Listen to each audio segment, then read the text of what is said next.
হ্যাঁ ভালোভাবে তৈরি করে এই মেলাকে নিয়ে আসবি। এটা এক নম্বর তো, একটা জোরে হাত দিলে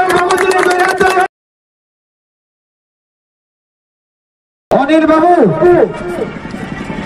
আমাদের গোপাল বাবুর ছেলের হাতে 10,000 টাকা আমাদের অনেক তুলে দিচ্ছেন, পুরস্কৃত করলেন। তাই গোপাল বাবুর ছেলের জন্য একটাই জোরে হাততালি হোক, এটা আমরা আশা রাখবো। গোপাল বাবুর কাড়ায় যেভাবে লড়াই দেখাচ্ছে, কাড়া তো হারজিত আছেই, তো আমরা গোপাল বাবুর ছেলেকে বলবো আগামী দিনের জন্য আরো কাড়া তৈরি করুন। আশা করি এরকম মেলায় মনে হয় কোনো পুরুলিয়া জেলায় হয় নাই শান্ত শৃঙ্খলা। তাই গোপাল বাবু আগামী বছর নিজের থেকে গাড়ি আনবে। গোপাল বাবুর ছেলেকে আমরা দু কথা বলার জন্য আমি মাইক্রোফোনটা তুলে দিলাম। মিশ্রিটি কমিটির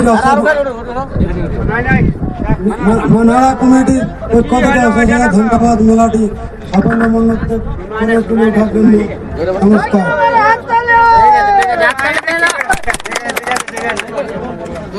হ্যালো, ঠিক আছে, ধন্যবাদ। গোপাল মাধর ছোট ছেলে কার্তিক বাবু গাড়া বসরু আপনি এসেছেন।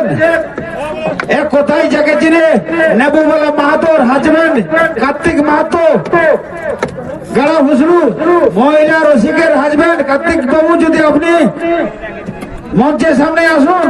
কার্তিক মাহাতো এসেছেন কি? আমাদের বর্ষিয়ান রসিক এবং কুড়বে সমাজের নেতা আমাদের সামনে উপস্থিত হয়েছেন মাননীয় কানাইলাল মাহাতো মহাশয়। ওনাকে আমরা স্টেজে আসার জন্য অনুরোধ করছি।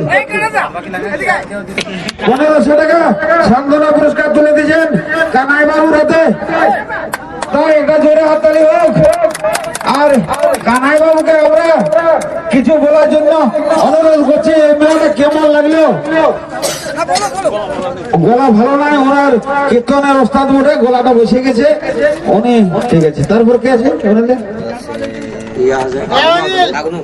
আগ্নো মাহাতো, হুড়কাতাড়া না, রাজডি আসুক, হুড়কাতাড়া সবাই আসুক। রাজডি আগ্নো মাহাতো আপনি এসেছেন? রাজাবেলা থেকে আমাদের আগ্নো মাহাতো এসেছে, ওনাকে আমাদের সান্ত্বনা পুরস্কার তুলে দিয়েছেন আমাদের ছৌ শিল্পী ঘনেশ্যাম মাহাতো মহাশয়। ঘনেশ্যাম মাহাতো 1000 টাকা ওনাকে সান্ত্বনা তুলে দিয়েছেন। বাবু বস, আগামী দিনে বস, আমার কোলে বস, আমার কোলে বস।